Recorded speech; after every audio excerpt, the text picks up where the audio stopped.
Assalamualaikum warahmatullahi wabarakatuh. To Madam Masniza and all friends, so we would like to present our chapter, which is chapter 23, Audit of Cash Balance. So you guys can open textbook, turn page 698 to 713. So group our members is Nurul Fahana binti Muhammad Ihsan, Nur Syafiqah binti Mahyudin, Nur Jannatul Syakira binti Ismail, Nur Akila binti Hamzah, Nur Syahila binti Zuhaimi, and Nurul Hafizah binti Azmi. Okay, Assalamualaikum warahmatullahi wabarakatuh. My name is Nurul Fahana binti Muhammad Ihsan. I would like to present chapter 23. It's about audit of cash balances. I am the first presenter of this group. Okay, let's start our presentations. Audit of cash balances. When we talk about cash, we will think cash in hand and cash in bank. So cash is a sources where the company collect the cash from their customer and from their debtors. Collect from their customer and paid for debts. And we also in this chapter we will look how they control over the cash. Why it's important to control over the cash is cash is highly risk to liquidations when you not if we not control our cash properly. Okay, what will we usually see the misstatement on respective cash is when the company preparing their bank reconciliations.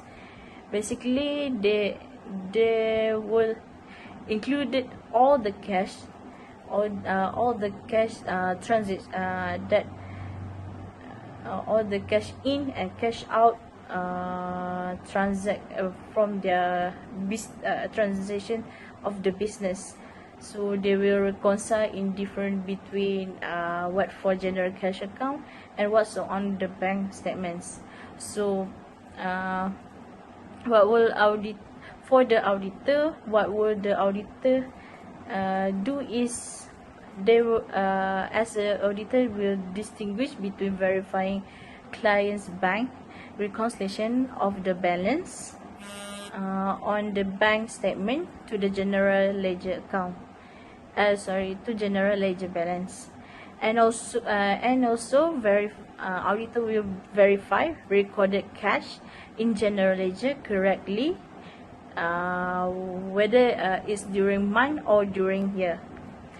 Okay, it is easy to verify the client's reconciliation balance in the bank account to the general account to general ledger, but it is a significant to audit part where that involve to verifying whether cash transaction are recorded correctly or not. Okay, when we talk about the bank reconciliations, so the company will prepare the bank reconciliation whether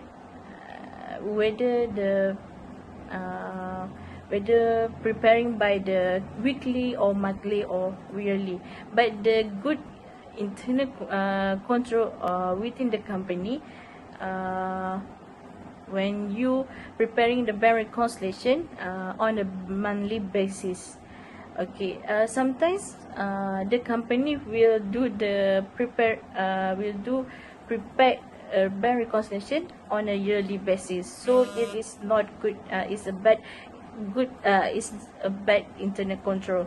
So from that we as an auditor will detect a lot of misstatement that company include and exclude the in the when they preparing bank reconciliations.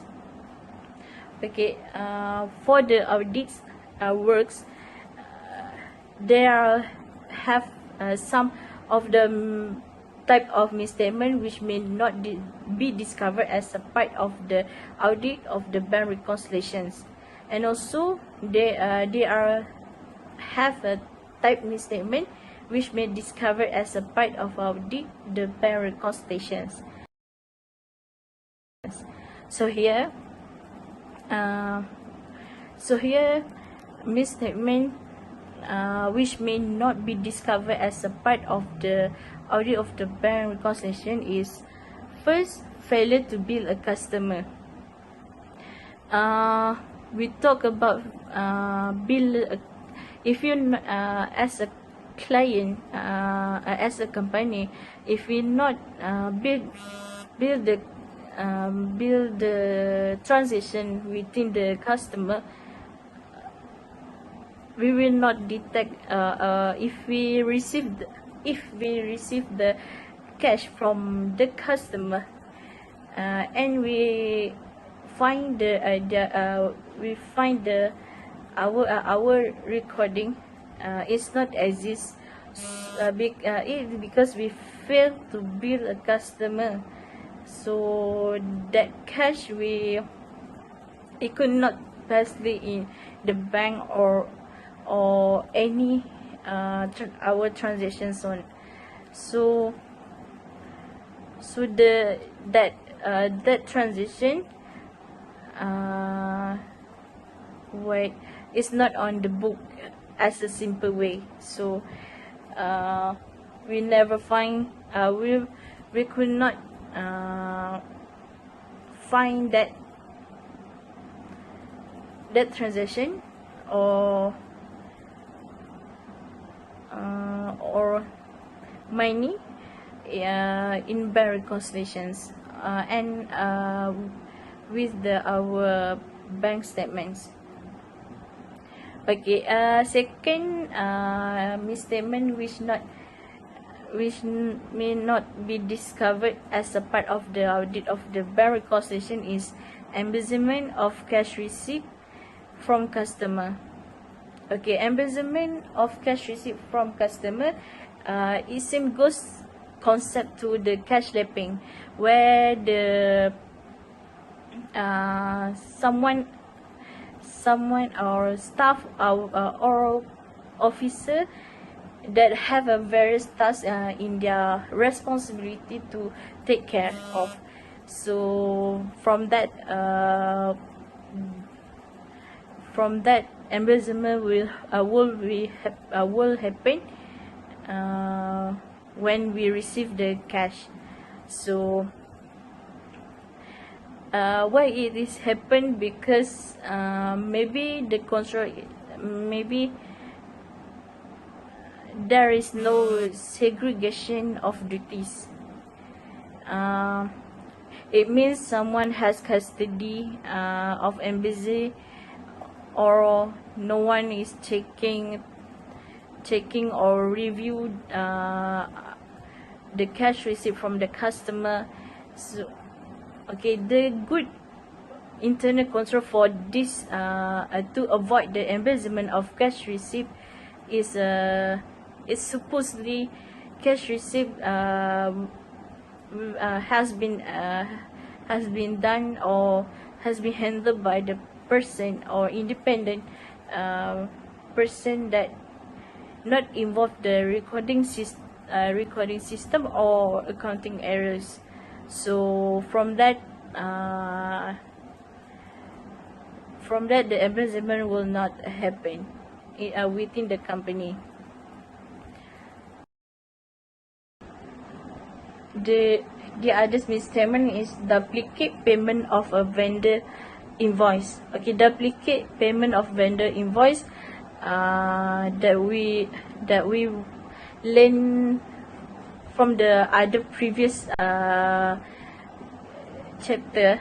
There must have 2 or 3 copy for duplicate of the vendor invoice to keep as our evidence. Okay, next, improper payment of officer personnel expenditure. Okay, improper payment of officer personnel expenditure is when the company give credit card for the one's of officer to purchase the goods or purchase the expenses for the business, like what pen or stationery or what's the others. It is a proper payment for that transaction. The meanings of improper payments is when the officer using the credit card that given from the company, he or she will use that credit card for for their personal use of personal expenses. So that payment is we call as improper payments to the company. Okay, number 4 type misstatement may not discovered is payment to payment for raw materials that were not received. And the next is payment to an employee for more hours weekends. Payment to an employee for more hour work. And also payment of interest to a related party for an amount in excess of the going rate. Okay, so here is types of misstatement that normally discovered as a part of the test of a bank reconciliation. Okay, first is failure to include a check that has not cleared the bank, even though it has been recorded in the cash disbursements. Second, cash received by the client. It must be subsequent to the balance sheets, subsequent balance sheet date, but they recorded as a cash receipt in the current year. And the third is deposits recorded near year end, deposited in the bank in the same month, or included in the bank reconciliation as a deposit in transit.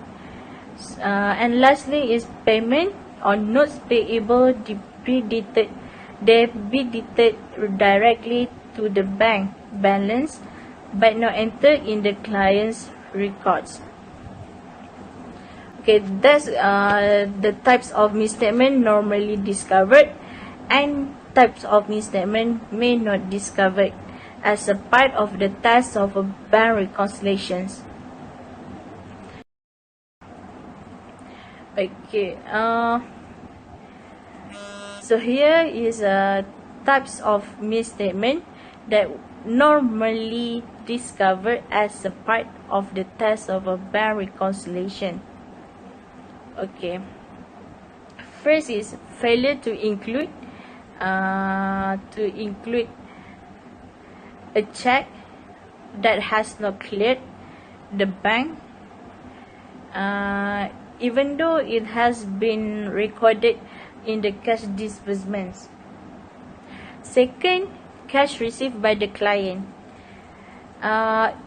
It must be subsequent to the balance sheets, subsequent balance sheet date, but they recorded as a cash receipt in the current year. And the third is deposits recorded near year end, deposited in the bank